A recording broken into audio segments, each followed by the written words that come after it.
ট্রাম্পের প্রেসিডেন্ট নির্বাচনী প্রচারে প্রায় $250 মিলিয়ন অনুদান দিয়েছিলেন বিশ্বের সবচেয়ে ধনী ইলন মাস্ক। তবে সামনের নির্বাচনে ট্রাম্প বিরোধীদের পাশে দাঁড়াতে পারেন মাস্ক। ডেমোক্রেটিক প্রার্থীদের সমর্থন করার সম্ভাবনার বিষয়ে জানতে চাইলে ট্রাম্প হুঁশিয়ারি দিয়ে বলেন, এর পরিণতি হবে ভয়াবহ।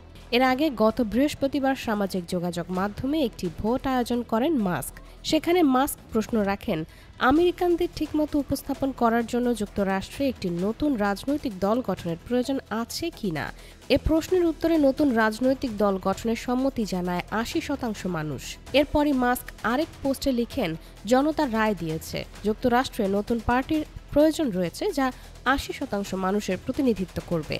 আর ঠিক 80% মানুষই সম্মতি জানিয়েছে। এটাই নিয়তি। এর একদিন পর শুক্রবার ভোটের ফলের ওই পোস্ট শেয়ার করে মাস্ক সম্ভাব্য একটি রাজনৈতিক দলের নাম জানিয়ে লেখেন, দ্য আমেরিকা পার্টি।